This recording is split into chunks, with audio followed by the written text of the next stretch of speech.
Hi, Chris. Hi, Christina. How's it going? I am well. It's good to be with you again. Yes, great to be with you. And I want to jump right in because you told me that today you kind of channeled a topic that's actually very close to me at the moment, which obviously it is for you, which is meditation. I'm excited about that, and we'll dive in. But the first thing I wanted to cover with you prior to meditation is, um, last night I shared with you that I was having these persistent visions, right, or dreams over the last week, and I don't necessarily remember them until later in the day, and then it's like, oh, right, that happened. So and then I sent you a text message last night asking that, and then your response was like four screens long. So if you don't mind, I'd love to just talk through a little bit how your week has been and what's been a persistent notion for you over the past week.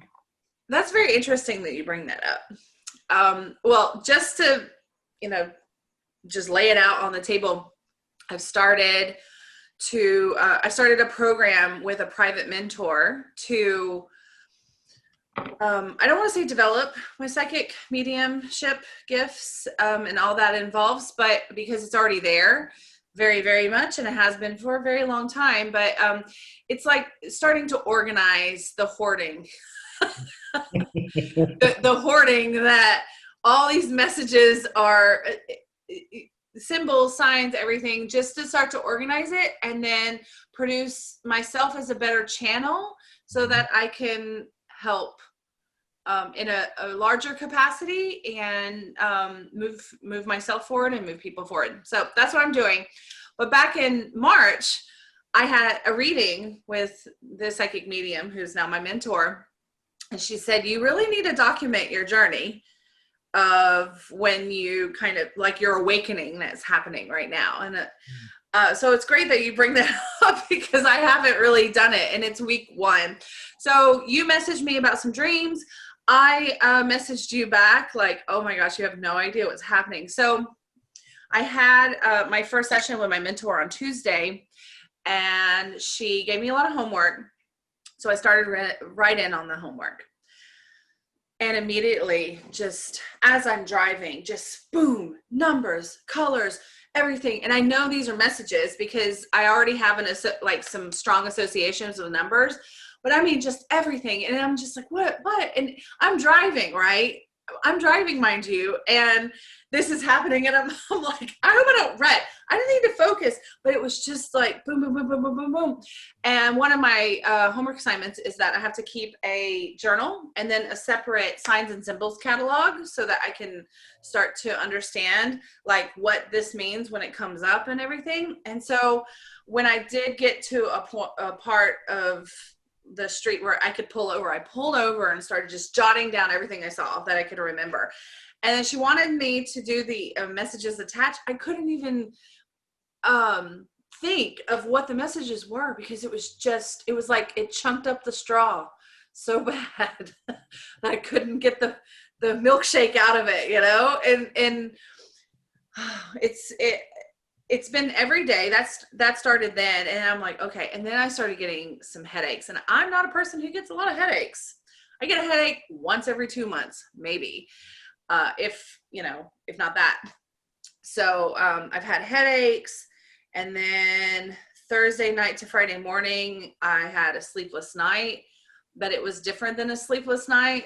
I wanted to run through the streets like, wow, I had so much electricity. It wasn't even energy. It was just like static or something. I don't know what it was. And then, so Friday was rough because I had to go to my teaching position, and it was only half a day, but it was rough because I didn't allow myself time to get coffee because I just kind of dragged through the morning. And it was, I had already put in on Thursday night a message to my mentor, like, what the heck? No, it was Friday. I put a message in. I was like, this is happening. What's the first step to figure this out? And she hadn't responded yet. So I went through my day and I didn't feel tired. I just felt off. And then I was a little nervous because I had a coaching client coming up on Friday night. And she and I have been working together for a little while now. And so she knows me and everything.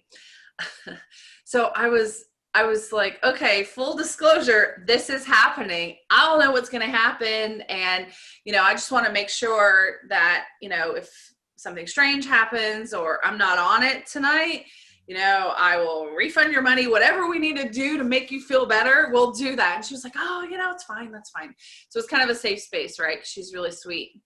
And boom, the coaching session of my life happened. And it was different. It was insane. And it was so clear. And and it's her messages, so I can't really speak about them. And I don't like to carry them around anyway, but the clarity of what came through and the specific things. And it wasn't just dead people. It wasn't dead people at all. It was like just her own signs and symbols. And I just knew what they all meant. And she was so impressed that she actually tipped me $50 afterwards. I don't get tips. I'm a coach. But she was that like, oh my gosh. And before I thought I was a pretty good coach. And then now this stuff's happening. It's like, I guess, wow, this is the way forward. And then I had the best sleep of my life after that, because I think it was like I relieved the pressure. And you finally got some of that milkshake.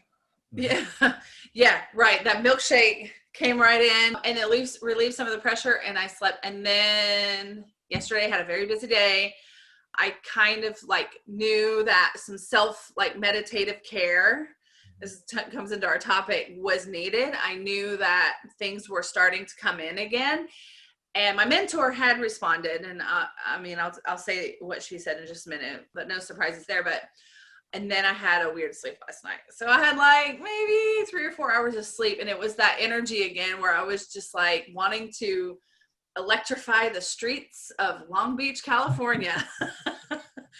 Naked. No, not naked. No judgment here. So that was a long-winded answer to your question, but yes, that is what is happening to me. And I do have some commitments today to others, not intuitive related directly. I don't have any coaching clients today, but I can tell that today I'm going through some spiritual boot camp. Mm-hmm. That was kind of long overdue. That'll relieve the pressure and help the milkshake come up the straw again. So yeah, Chris. That's great. So question for you, and this is for the broader audience, is so there's the newness, right? Or this it's like this up-leveling that has happened for you, where all of a sudden all these signs and wonders were just, like coming at you. And so part of it's like, wow, look at all these great toys I can play with. And then the other part is overwhelming. So how are you developing authority over when it's appropriate to receive, so that you're not always on? Because there's the human side of this as well. That's a good question, because that's the problem. Therein lies the problem. That's what my mentor told me, was like that, which is weird. I mean, that you're getting this information, I guess it's logical, but my mentor told me that it's like I've got the vacancy light on and the antenna is up. So it's like and everyone's just like boom, boom, boom, boom, boom, boom, boom, boom, everything, whatever it is. I don't even know what it is yet. But she did tell me that I did have to turn it on and off and be very clear about like my working hours, mm-hmm. like when I'm able to receive. And I thought I turned it off last night, but I still had a bad sleep. And I was like, why do I have so much electricity in me? But I think it's self-care. And I think it's spiritual work and spiritual downloads that are backed up for my own personal development. At this point, I think I've figured that out. So, yeah. Now, question for you, Chris. you were provoked to suddenly ask me in relation to some dreams that you've been having. Do you think that there's a relationship, because we are in a professional relationship? Do you think there was a correlation between what was happening in your dreams, or just the fact that you were dreaming and it was very, profound for you, and what I've been going through? I think there's I can't think of a better word for this. And so mind you, the date today is, what is today? 30th of August, 2020. 2020. Right. So we're like post COVID, second increase, elections coming up. BLM is a significant issue. Fires, earthquakes. There's all of this, right? And so there's this rapid transformation that's taking place, and then there's just a lot of like energetic work that's going on.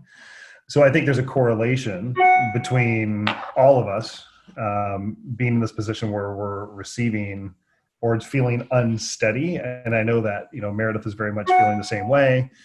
There's this unsteadiness and this lack of certainty. And this is going back to what is coronavirus or COVID present to us by way of being more of a divine teacher than a virus itself.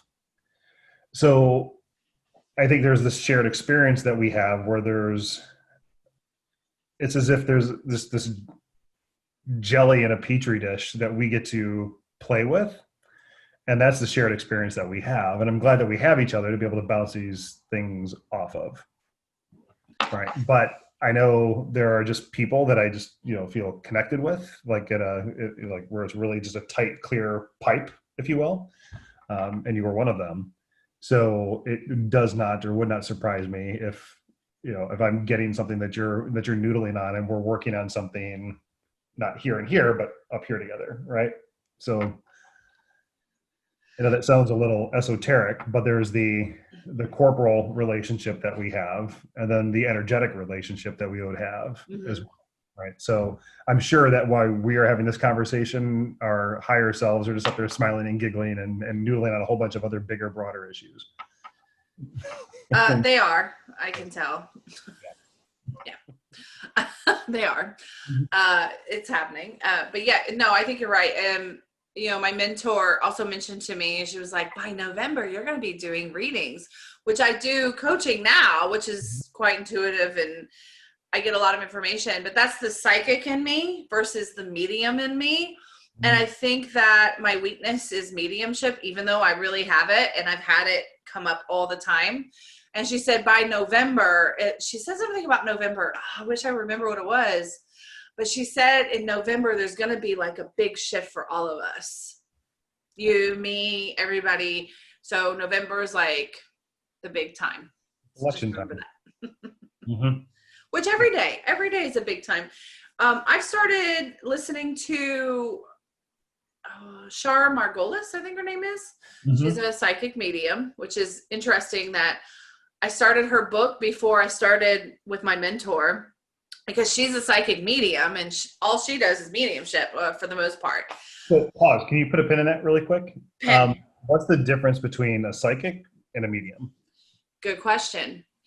A psychic can be this is how my mentor told me. A medium is psychic, but a psychic is not always a medium.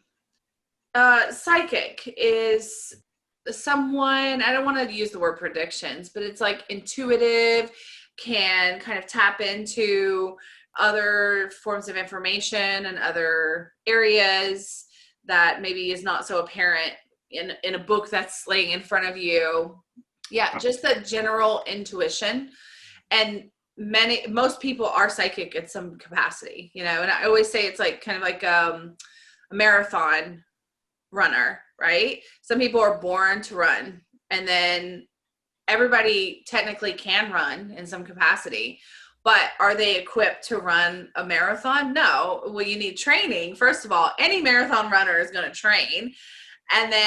But some people are just built for running better, right? But everyone's psychic. It's the same thing. and you can develop it. And, you know, I do think that I was a marathon runner in the psychic world. I've always been intuitive, that's for sure, about everything. Not like, oh, how many jelly beans are in the jar? Nothing like that. It's more of like, I will meet a person and I'll be like, I don't like that person. I don't want to be around that person. You know, it's that kind of thing. Or you're walking down the street and you're like, don't go down that street. And you just don't go down that street. And that's like medium. A medium is someone who connects to spirits who have passed on. So talking to dead people and dead entities and, you know, previously here on the planet. That's the difference. So when I was doing a little prep work coming into this morning, Christina, what came through was meditation, which is not the topic that I had in mind coming into today, but that's why we can pivot.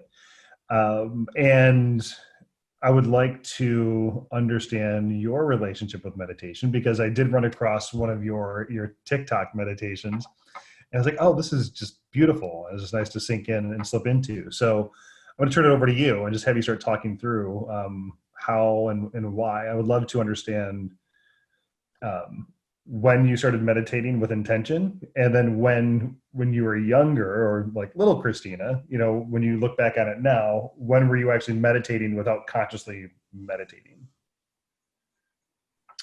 Feel free to chime right in, because yeah, I hope I don't talk too much. But starting in on what you just said, I started meditating a long time ago. I was maybe 15 or 16 years old when my mother went to a psychic medium party that she was randomly invited to on a Saturday morning for a Saturday night. Didn't even know the hairdresser. Hairdresser didn't really know her as like more than just like an acquaintance at that time. Goes there, the psychic medium starts talking about her dead brother, David. How would you know that? This is before Google. This is in the early 90s. And after that, like, it blew me away. I wanted a reading right away, but I was too young, you know, 18. But that started everything. And then I found, I think when I was 18 or 19, first of all, I went right away. Everybody gets like a tattoo or cigarettes when they turn 18. I went to a psychic reading because I was like, finally. So I started buying Sylvia Browne's books. I think I've mentioned her before. Sylvia Browne, she was like a very like gruff speaking psychic medium that she was on Montel all the time. She had like this brassy golden hair. It was like kind of orange almost. And it was like, it framed her face.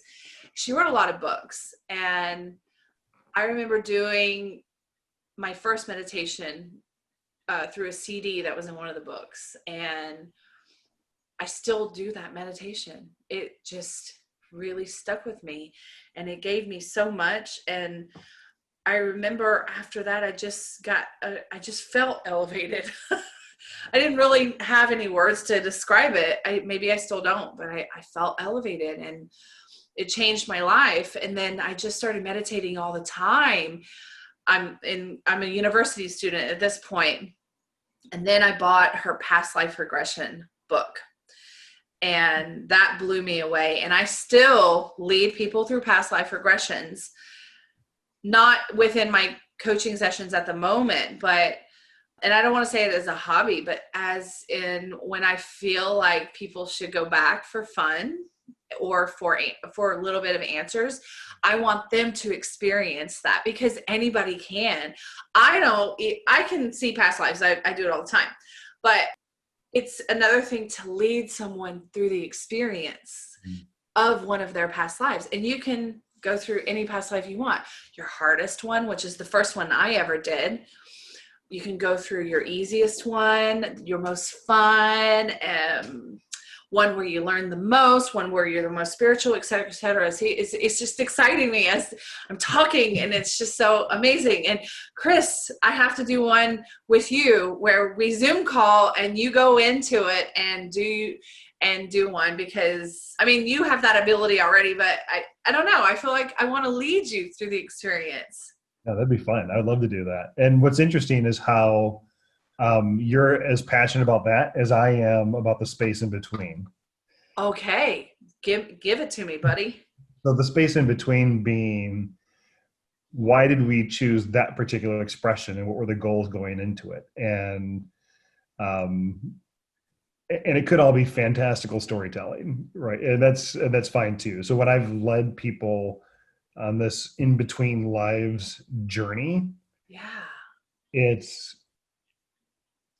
storytelling. And so sometimes people are challenged, or I'm challenged, and like, what am I receiving? Is this right? Am I doing this the right way? And like, just tell me a story, right? Let's just start there. And then just starting to allow that to come through. And it's one thing, and I'm not trying to minimize past life regression at all, and it's very powerful. So that is an experience for sure. It's another experience almost entirely to go to the space in between, where it's my belief that we have some agency in selecting to be Chris McCann with these parents, and this is your choose your own adventure book. Now go have fun. And it's like, what am I working on? What commitments did I make, right? To be able to be of service and to work with other people that are here, and then what am I going to receive? And these little connections is just an amazing experience. So likewise, I'll do that with you, and maybe we could record it and just do that. Great. Because you do respond out loud. Right. Then yeah, it's good to record anyway, so that you have a record of your answers, because sometimes you don't remember. Right. Okay. So that's a date. So that'll be a podcast coming soon. Is one, you doing a past life regression on me, and then I would do a in between lives regression with you. That would be awesome, because you've really sparked my curiosity. So you're in between lives. So you're talking about between when you're incarnate, like you're on the earth, right? That's an example. Yeah. Or wherever you are. Right. Yes. But also consciously here at the moment, right? Yes. Well, I'll share a story with you. Okay, good. I want to hear it. The first time that this came into my awareness, I was in my treehouse in Santa Monica when that was still a thing, meditating, and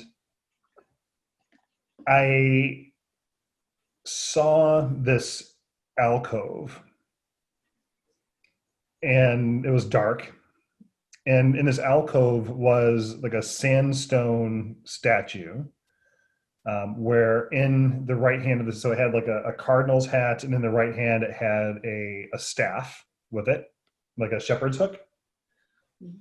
And then I was like, yeah, I get it. Like, Christianity, old ways of thinking and operating, crumbling. Yeah, super amazing, whatever.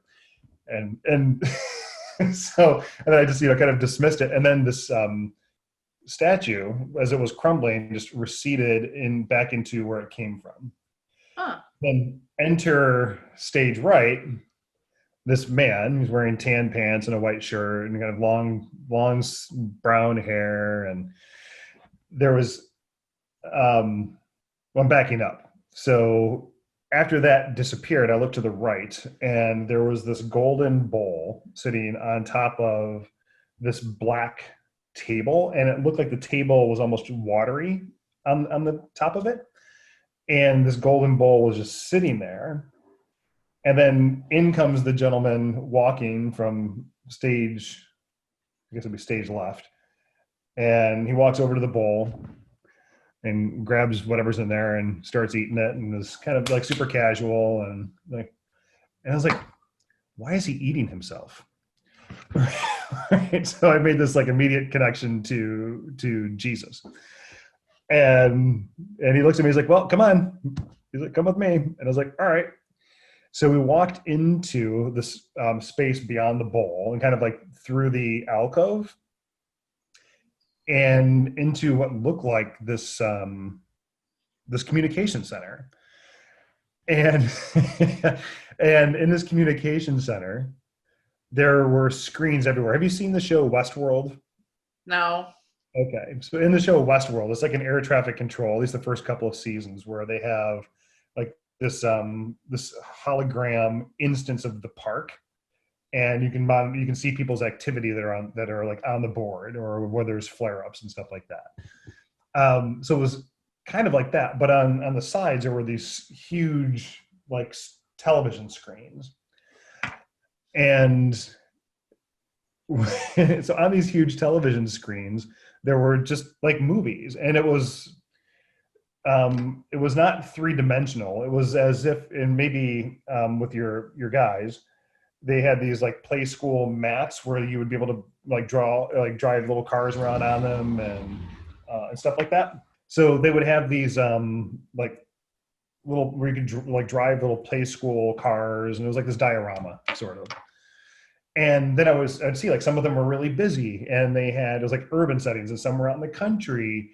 And he looked at me and he's like, well, he's like, where do you want to go? He's like, there's no shortage of places to help. And at that point I just freaked out and came out of my meditation, right? It's like, I was like, what just happened? What's cool is that I can get back there, right? And so there's this real relationship with that, and now I have an understanding of, it's like, okay, so you've self-selected, like it's like a video game, and that's just like, okay, I'm going to choose stamina, strength, right? And you have this like continuum where you can like move different traits around. And that was the first time I had experienced the possibility of being able to select where I wanted to go and how I wanted to help and what I wanted to learn. So was this an experience that explains how you chose to be Chris, or an experience that you're living right now where it's like, oh, if I want to choose power and strength, I can do it right now? Interesting that you asked that. So the first revelation was, this is how and why you chose to be Chris, and this is the experience. So like I'm your guy, right? We're doing this together, and it wasn't like, oh my gosh, this is Jesus or anything like that. It was like maybe like a notion of that Christ-like figure, but it was more like peer level. And I just went back just to go get like a tune-up or something, and was coming back, or just to see the experience. I do think, right, also that there's still the ability to go back and download other traits or skills, right? There's I don't know if I shared this with you before, but there was, I was reading this thing with Robert Peng, and Robert Peng is a Qigong instructor, teacher, master. And he went into this cave or somewhere, like his master like put him in this room for 40 days, and like he didn't eat, all he had was water. I'm like, wow, I'd love to, like, what a neat experience to have to go through that sort of deprivation. And I was like, well, I don't really have to go do that. Why can't I just download an experience where I did something like that before? So it's like you get the benefits of like these other experiences that you may have had, even if you're just imagining it. And then taking the downloads and the learnings, and then just bringing them into your toolkit today. Well, very related to past life regression, because I've gone into past lives where I was extremely spiritual as monk or whatever, and it helped me recall those things that have already occurred, and that I can access that information about myself and then about the subject matter a little bit better, so that my human experience now can be embellished with what I've already gone through. So yeah, that really resonates with me. I'm glad you said that, because I'm totally going to do work on that because now I'm like intrigued. I'm going in with a mission. I want to see my room. I think I have a version of that, like a version of that room. But yours is very like, beep, beep, beep, beep, beep, beep, beep, you know, like TVs and mine is, I don't know. I don't think it's a room. I think it's like a lakeside area. So it's a different thing. Further go off of that. What about you? Because you asked me when I first started meditating. What about you? I worked for a gentleman in my last job, which was with a German software company, and it was pre-Series A, so it was a startup and new in the U.S., established in Germany, and I have ADHD. I don't take anything for it. I just I work through it, and I have a better understanding now of how and where that shows up, and where it can be debilitating or where it has been debilitating, and then how to use that as a strength in other situations. So just having an awareness around it.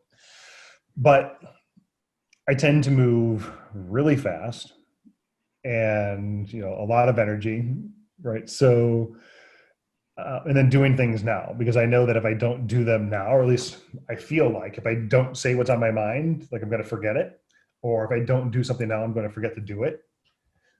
And he called me one day and he's like, Chris, you got to slow the fuck down. He's like, you are making mistakes. I love you. He's like, but this is killing you. And he's like, you just need he's like, I don't know what you need to do. Do you need to like start like meditating? And I've been trying to meditate. So there's the Headspace app. I tried that. I tried Muse, the band that goes on and you hear little birds when you're in your alpha waves are in a certain state. In beta waves, it's kind of a cool tool, but then I would find myself focusing on the birds. Like, why might I get enough bird chirping? I mean, it was this interesting rabbit hole. Yeah. And so I had to find something. Like sitting out in the backyard and meditating for longer than 2 or 3 minutes was so painful. Like I wasn't sure what I was supposed to be like. Why do thoughts keep coming in? Right. Like, I mean, I just needed to be able to stop thinking. And I don't know how I even came onto this. But like, oh, try transcendental meditation. Like Oh, it wasn't even a recommendation. It was like try, and for me then it was like, oh my god, the Maharishi and the Beatles, and I was like, I don't feel like joining a cult, thanks. But I walked into the Santa Monica facility and did one of the about TM sort of things, and I was like, oh, this might work. So the concept or the operating theory is that you don't control your thoughts, right? You're given a mantra or a word, and then you just keep saying the word over and over again. You don't have to worry about your breath. You don't have to worry about thoughts coming in. Just come back to the mantra and just start noodling through things. And I'm oversimplifying, but with the idea of being able to kind of get beneath the waves and start noticing. And that to me made the most sense. And it's like, oh, I don't have to control my thoughts. I can just sit for 20 minutes and just come back to the mantra. And that for me was liberating. And that turned on everything, even the work that I'm doing today, because it then started to clear out this pipe of information that I was able to then begin to start accessing and receiving insights or not. And then sometimes just having a difficult time, doing it for 20 minutes. But transcendental meditation was my gateway into having a better relationship with meditation, period. So then, I start playing with it, and sometimes I'll do meditation where I'll go into the records. Sometimes I'll do meditation with different frequencies, like if it's 528, or if it's 5 megahertz, or 4 megahertz, or 20. It just depends on so I'm just trying all these different sounds and vibrations and playing with those. And what I found when we moved to San Luis Obispo and I lost my tree house, so that's where I would go, right? So I had this like separate little space where I'd be able to go and I could count on being quiet and left alone for however long I wanted to go up there.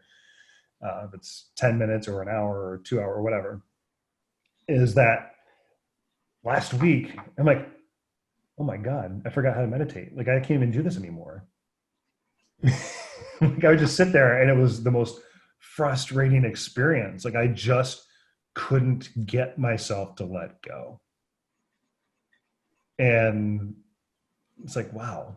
So finally this week, I've been able to do that, but it's also been in conjunction with me, and us just not feeling settled where we are in terms of the actual physical space.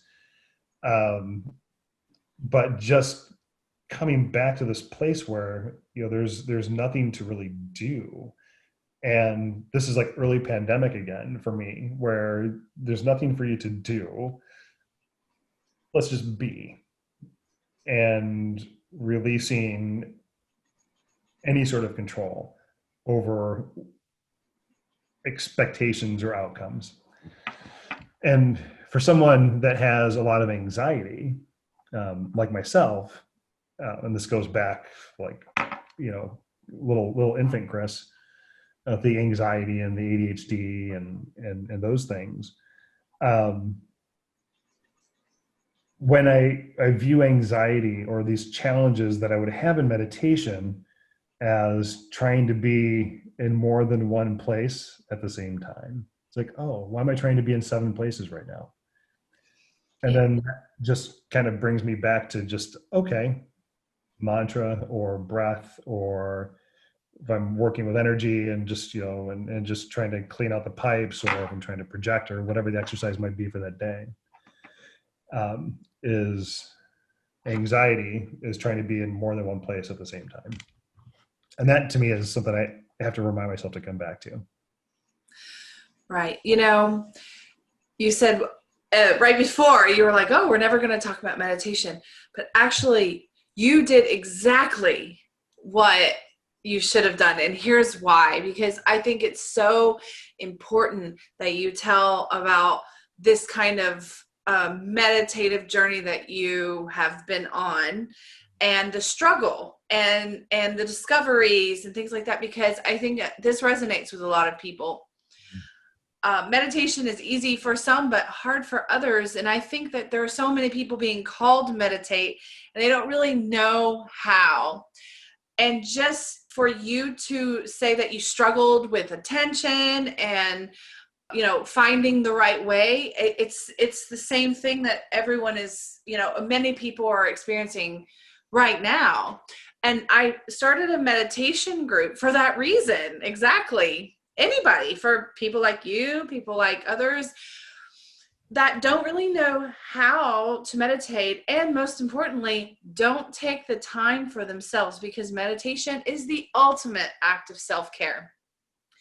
It is very, very, to me, it's crucial. And I don't even do it enough. And you don't even do it enough. Like you can't have a perfect person who's perfect at it all the time.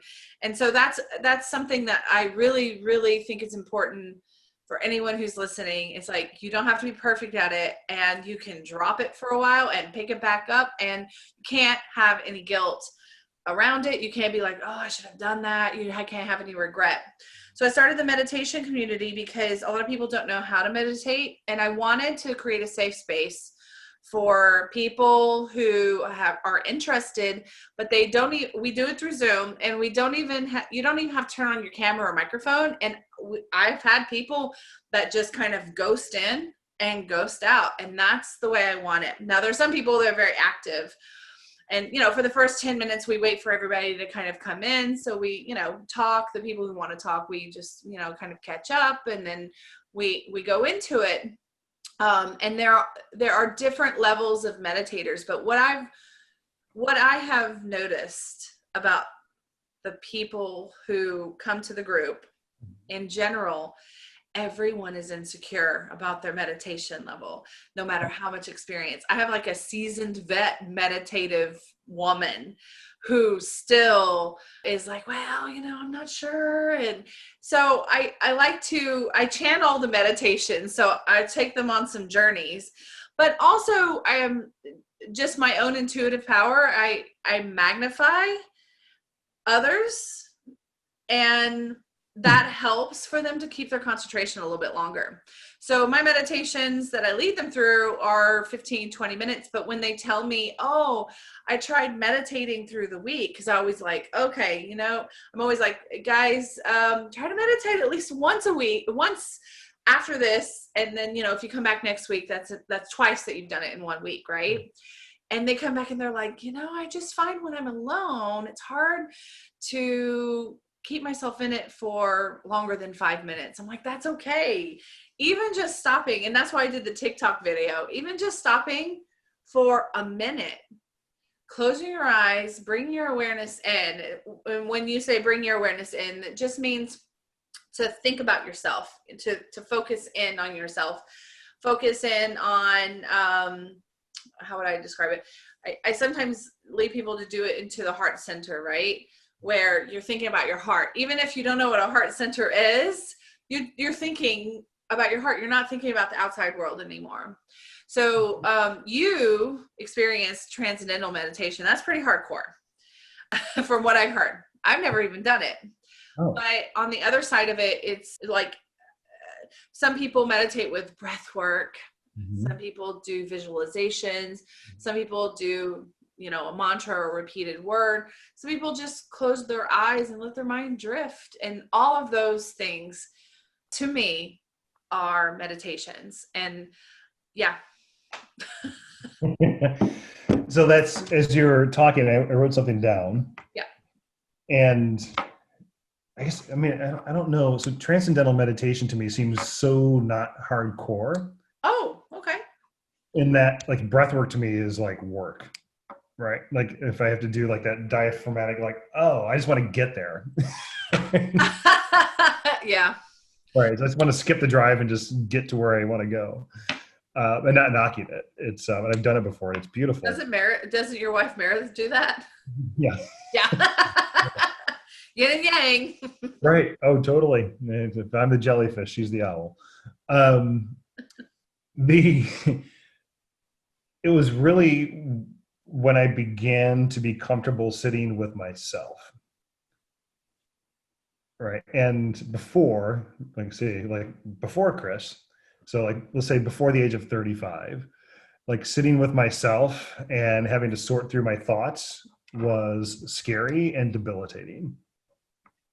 Like I did not want to sit and have any sort of conversations around the type of person I was, how I was showing up in the world, because I didn't like it. And if I sat with myself, then nope. Like I'd rather go put that attention somewhere else and then, drink a half a bottle of vodka and then wake up and do it all over again the next day. Wow. Just to not have to deal with any of that. And what the meditation has opened up for me is the desire to want to go in and clean up. And I think maybe I mentioned this last week, but just going in and cleaning up and making room for what's next is great. So even if I'm sitting there for 20 minutes and I'm kind of in and out, or I'm not getting anywhere, there's no there, and I don't fall into that super alpha wave state,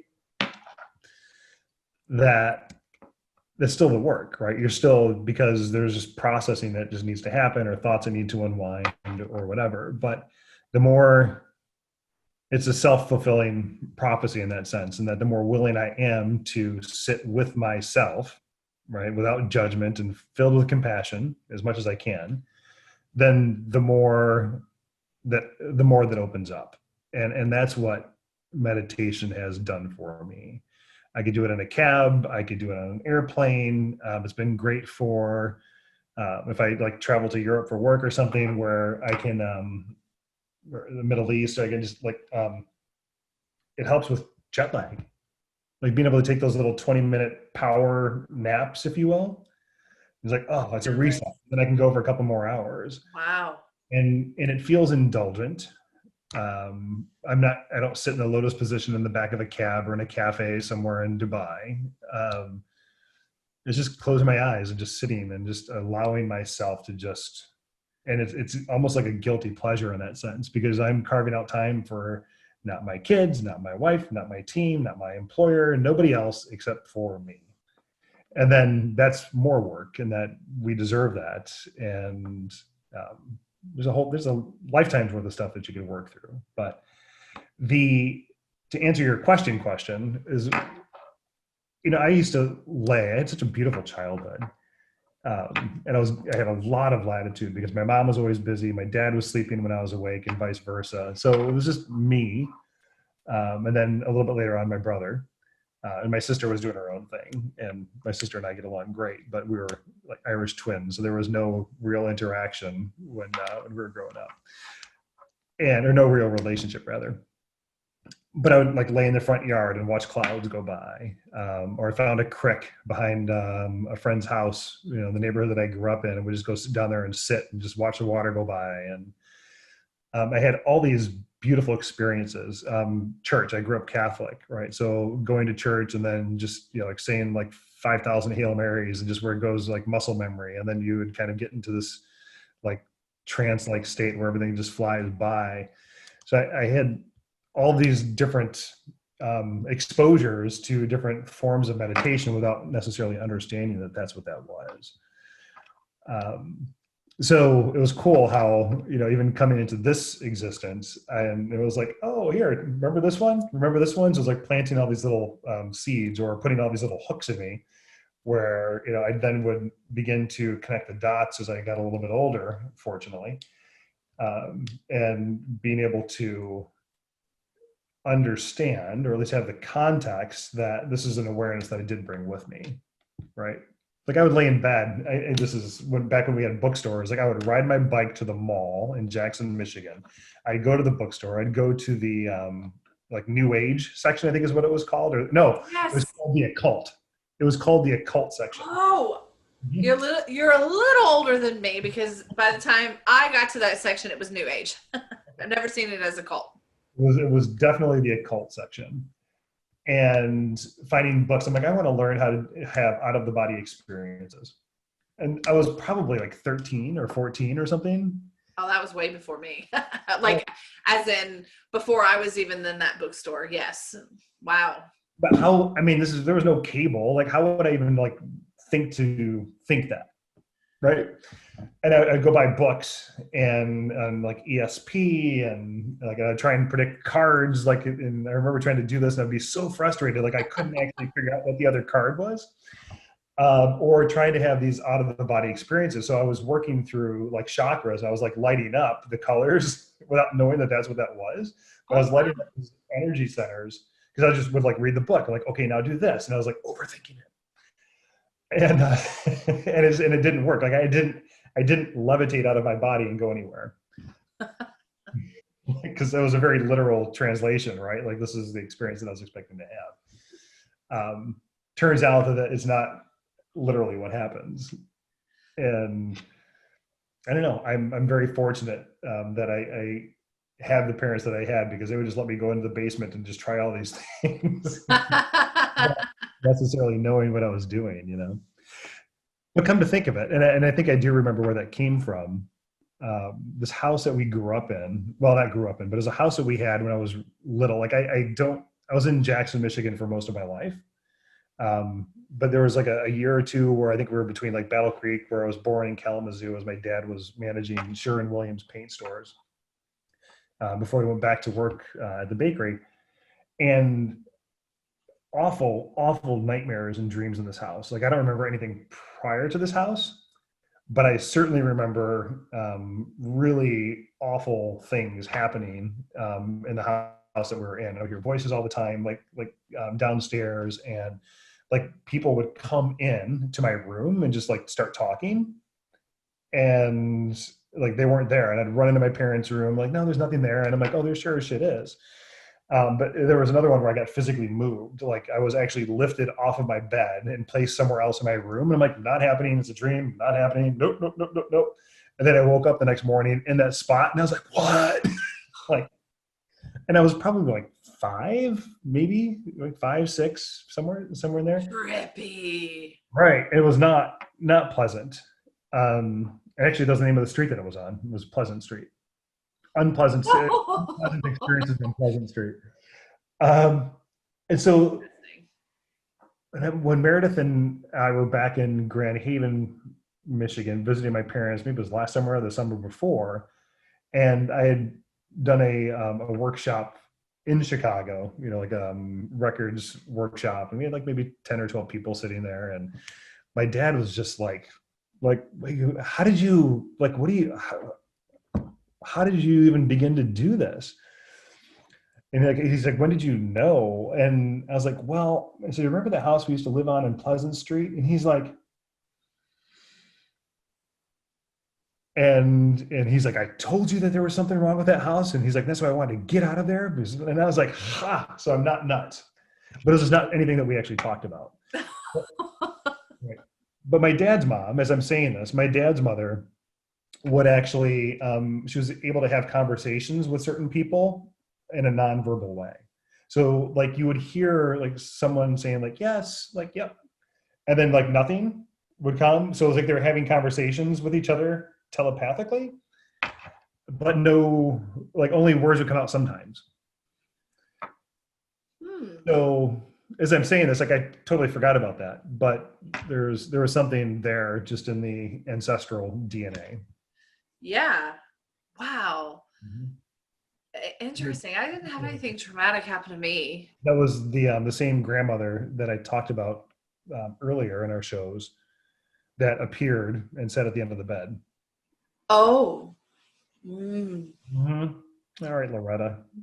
So you do have some lineage. Now, I mean, just a little bit about that. I don't know anybody who has that in my family, except I do know my mother also has like an intuitive nature with people. So I do think I got it from her. But before you were talking about the Pleasant Street, you were talking about how you can drop into meditation anywhere. And that is one of my big principles of meditation is like, you don't have to have the perfect conditions to do it. And I want people to understand that. That's a big thing. Yeah, meditation is just something I've really become passionate to help and spread to others. So I want you to know that you don't have to be in a quiet room, in a dark room at a certain time of day, with incense and with sounds or anything like that.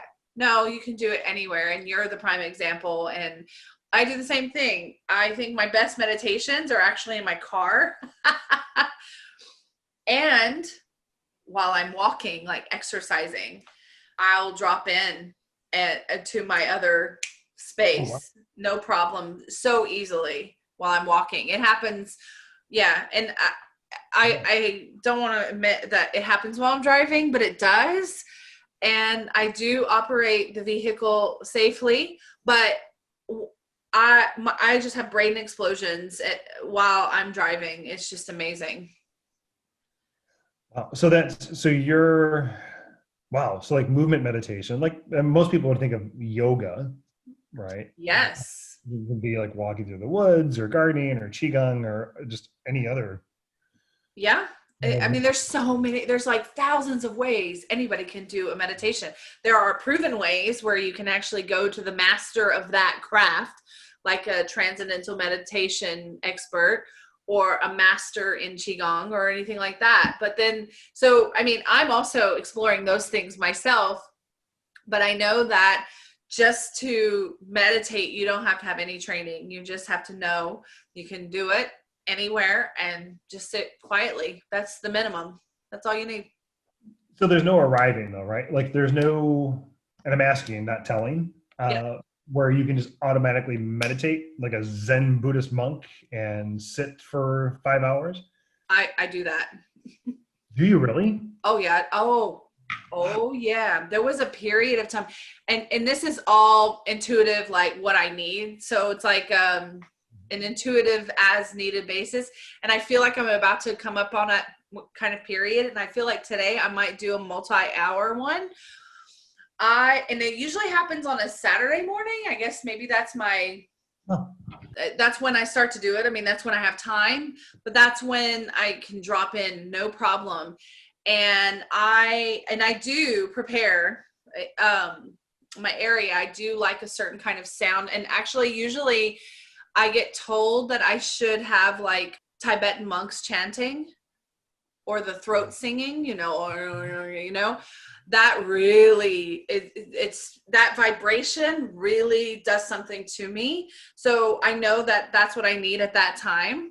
But I do have incense, and that helps as well for this kind of meditation. And then I'll drop in, and I always have a notebook ready. Sometimes I'm writing information that I need to know. It's almost like I'm answering myself. But sometimes I'll just sit there and I will just be deep and nothing will be happening in my brain. And I can sit there and time will pass and I will be there for 5 hours, and I even get up for bathroom breaks, but I'm still in it. Like, it's not like I'm dropping out or anything. And I've done 5-6 hour meditations, and Wow. but when I've done them, the purpose of them was very clear to me, and it's spiritual downloading and attunement, like my own kind of thing. And now I'm not aware of any of the energetic information that's happening, but I know it's happening. So I do sit there. Sometimes like all of a sudden, and it's all like a big process. So sometimes I'm writing something, but usually in those big marathon times where I'm meditating for multiple hours, nothing, like I'm not writing or anything, and I will be blank for a while and just in like just an energy, like a mode where I'm just present. I'm just there. And then all of a sudden I'll have some burst of like creativity of what I should be doing, and then goes back down to nothing again. I don't have to write them down. I usually recall them. And yeah, it's a weird experience that I never had to read in a book. I just listened to myself, and that's what I know I need. And I think one's coming up today. I don't think it's going to be 5 hours. I'm feeling like more like 1 or 2. Wow. Yeah.